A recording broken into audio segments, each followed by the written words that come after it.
जय हिंद दोस्तों। उम्मीद है आप लोग की एसएससी जीडी की तैयारी बहुत अच्छी चल रही होगी। बहुत सारे भाई के कमेंट आ रहे थे कि भाई कैसे आपने एसएससी जीडी में 20 में से 20 क्वेश्चंस कर लिए और पूरे 40 में से 40 स्कोर किए।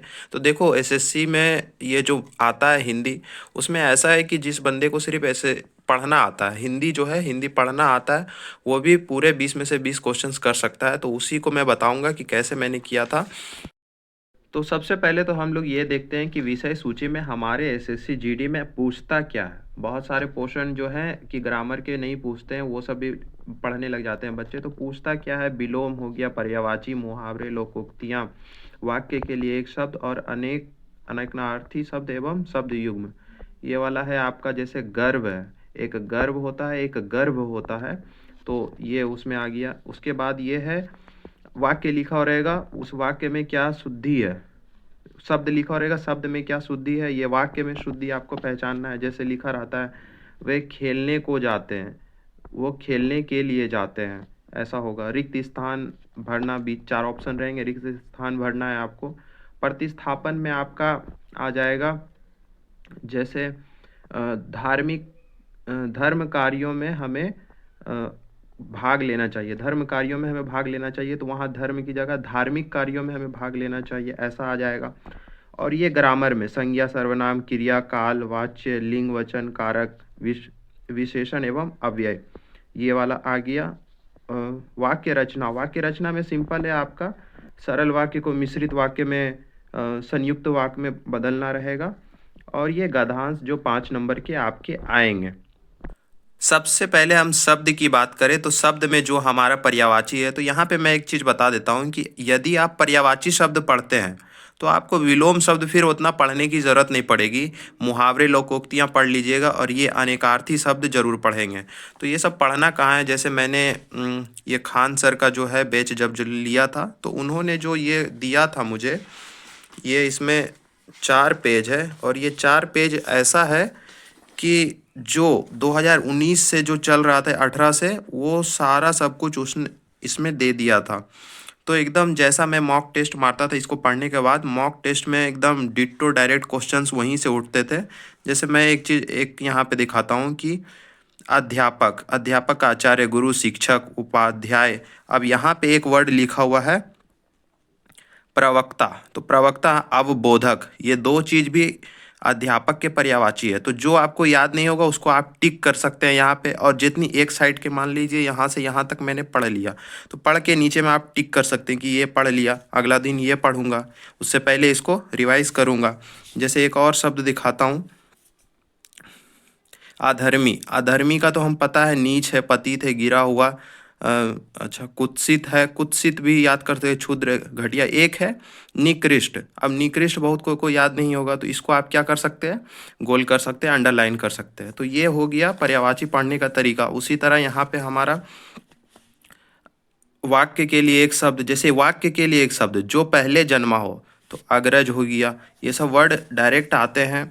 और ये सब जो आप बेच लिए होंगे वो आपको मिला होगा, ये पीडीएफ, उसी से पढ़ना है। बरसात बिल्कुल ना होना, अनावृष्टि।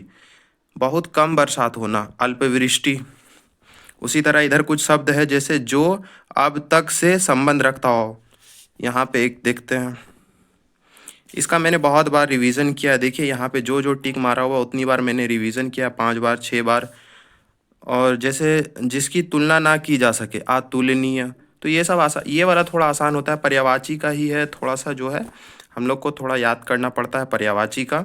और इसमें मतलब एक वर्ड है तो इसमें 5-6 वर्ड लिखा हुआ है, तो ये 5000 से भी ज़्यादा वर्ड हो जाते हैं। इसको पढ़ने के बाद मुझे दोबारा किसी बुक वगैरह को छूना न पड़ा, मैंने इसी को पढ़ा था।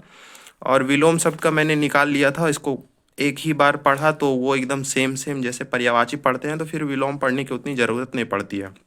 मुहावरे और लोक उक्तियाँ भी हम लोग को बहुत जल्दी याद हो जाती है। मुहावरे, लोक उक्तियाँ, तो मुहावरे, लोक उक्तियाँ जल्दी याद होती है, तो उसका पीडीएफ मैंने नहीं निकाला था, वो उसी फ़ोन में ही था और उसको देख देख के पढ़ता था। अब मैं बताता हूँ कि आप लोग को यदि ऐसा पीडीएफ वगैरह आपको मिल गया तो अच्छी बात है, अब नहीं मिला तो आप कैसे इसको पढ़ सकते हैं। वर्ड के पार्ट को पहले दिखाता हूँ। तो वर्ड जो है हमारा, लूसेंट का बुक तो आपको लेना ही पड़ेगा। लूसेंट में भी आपको देख लीजिए, यहाँ पे वो पर्यायवाची के मिल जाएंगे। इधर आपके मुहावरे लोकोक्तियाँ वगैरह जो है वो सारे वर्ड इसमें मिल जाएंगे। इसमें लूसेंट का मैं एक चीज़ बताता हूँ कि लूसेंट में जो है वर्ड्स जो है बहुत पुराने पुराने हैं। लूसेंट में जो है वर्ड्स बहुत पुराने पुराने हैं। इस वजह से ये क्या होता है कि वो पहले जो एग्ज़ाम्स में आते थे वो सब हैं, और ये सब जो अभी आपको पीडीएफ मिलेगा वो पीडीएफ में जो होता है एकदम एसएससी जीडी को टारगेट करके वो सारे वर्ड्स दिए जाते हैं। इसमें यूपी पीपी का जो है एग्ज़ाम्स वगैरह होता है वो सब भी दे दिए जाते हैं इसमें। तो फिर भी आपको अगर ये लूसेंट लेते हैं तो ऐसा नहीं होगा कि आपका कोई क्वेश्चन मिस हो रहा है। आपका जो भी है वर्ड, इसमें भी सफिशिएंट वर्ड दिए हुए हैं, इसको वर्ड के लिए आप पढ़ सकते हैं। नेक्स्ट आते हैं हम लोग व्याकरण पे। व्याकरण में हम देखेंगे तो व्याकरण में एक है संज्ञा से अव्यय तक। तो इसी में आपका संज्ञा, लिंग, वचन, कारक, सर्वनाम, विशेषण, ये हो गया विशेषण, विशेषय, क्रिया, वाच्य, काल, अव्यय, ये सब ही आते हैं, इससे ज़्यादा और कुछ नहीं आते। तो ये आपको ग्रामर के लिए पढ़ना है, इससे ज़्यादा आपका कुछ नहीं आएगा। और लूसेंट से ही ज़्यादा आपका सही पढ़ रहेगा, क्योंकि मैंने जब यूट्यूब पे सर्च किया तो कभी कभी काल का आ जा रहा है, कभी क्रिया का आ जा रहा है, मुझे समझ में नहीं आ रहा था क्या है। लेकिन आप जैसे ही इसको खोलिएगा, जैसे मैंने इसको खोला है तो यहाँ से देख सकते हैं कि जैसे संज्ञा क्या है, नाम बनाने वाले शब्द, थोड़ा सा एग्जाम्पल भी दिया, तो पहले थोड़ा सा आपको आइडिया लग जाएगा क्या क्या होता है। फिर यहाँ से ये संज्ञा फिर यहाँ से स्टार्ट हो रहा है, थोड़ा सा इसके बारे में लिखा हुआ। संज्ञा का शाब्दिक अर्थ होता है ना, नाम, किसी प्राणी, वस्तु, स्थान। ये आप इस तरह से जब पढ़ेंगे इसको तो आपके दिमाग में ज़्यादा कितने प्रकार के क्या हैं ये देखिए। व्यक्तिवाचक संज्ञा, जातिवाचक संज्ञा, द्रव्यवाचक, समूहवाचक संज्ञा, ये आपके यहाँ पे भाववाचक संज्ञा, ये हो गया। अब फिर यहाँ पे उसके एग्जाम्पल्स दिए हुए हैं बहुत अच्छे से। तो लूसेंट से पढ़ना व्याकरण सबसे अच्छी है। एक सबसे ज़्यादा जो प्रॉब्लम आता है कि शुद्ध अशुद्ध में आता है। तो शुद्ध अशुद्ध जो लिखा हुआ रहता है हम लोग का वर्ड, उसमें बहुत कोई को दिक्कत होता है। वाक्य का तो किसी तरह हम लोग हैंडल कर सकते हैं। तो वर्तनी में यहाँ पे देख लीजिएगा, जैसे आपको यहाँ पे लिखा हुआ है ना, अतिथि कैसे लिखागा, तो आपको शुद्ध वाला जो है ज़्यादा देखना है। अतिथि में दोनों छोटी ई की मात्रा है, और इसमें बड़ी ई की मात्रा लगा दिया। तो अशुद्ध वाला कम देखना है, शुद्ध वाला ज़्यादा देखना है। और इसको देखते देखते इसको लिखना भी है, ऐसा नहीं कि आप सिर्फ देख रहे हो, इसको लिखना है, 2 4 5 बार लिखना है। और ये इस तरह से इसको ख़त्म करते जाइएगा। ये आपका ख़त्म होगा। इसमें लूसेंट में ज़्यादा नहीं दिया हुआ है, लेकिन इतना ही सफिशियंट है, इससे ज़्यादा आप करना भी नहीं है। ये कर सकते हैं, या फिर आपके RWA का जो बुक है उसमें आपका पेज नंबर वो नया वाला आपके पास आया होगा, तो उसमें भी आप चाहे तो देखकर आपने उस वर्ड को कर सकते हैं। तो उसमें तो जीडी का डायरेक्ट दिया हुआ है यहाँ पे, ये शुद्ध अशुद्ध में। यहाँ पे भी देखिए अंगूर कैसे लिखा हुआ है, बड़ी ऊ की मात्रा, छोटी ऊ की मात्रा लगा दीजिएगा, गलत हो जाएगा। तो इस तरह से अशुद्ध व अशुद्ध में जिसका भी गलत होता है, इसमें भी है। वर्ड्स अच्छे खासे हैं। ये पुराने वाली किताब में आपका 219 वर्ड था। तो इसको मैंने पढ़ा है, देख सकते हैं यहाँ बहुत सारे टिक मारे हुए। जो नहीं आ रहा है उसको, जो बार बार पढ़ने में याद हो रहा है उसको टिक कीजिए। इस तरह से वर्ड्स याद होते हैं।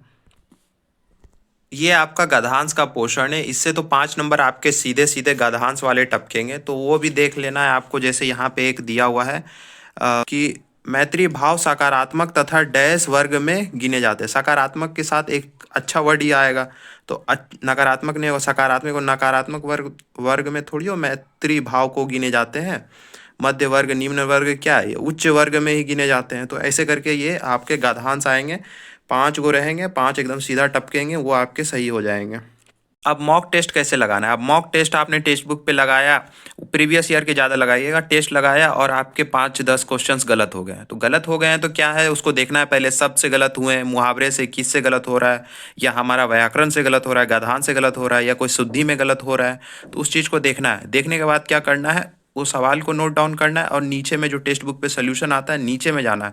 नीचे में बहुत सारे एग्जाम्पल आपके पड़े रहेंगे, वहाँ पे उसको एक नज़र ज़रूर मारना है। एक नज़र जब तक नहीं मारिएगा आप दोबारा अटेम्प्ट करने जाइएगा, आप फिर वही गलती कीजिएगा। एक बार अटेम्प्ट करने के बाद अगर नज़र मार लेते हैं तो उससे क्या होता है कि जब भी अटेम्प्ट करने जाइएगा वो आपके दिमाग उसमें बार बार उस चीज़ को, गलत चीज़ को करने नहीं देगा। आप सही ऑप्शन फिर उसके बाद टिक मारिएगा, तो ये वाला सबसे ज़रूरी पॉइंट है। तो आप अच्छे से एग्ज़ाम्स दीजिए। All the best.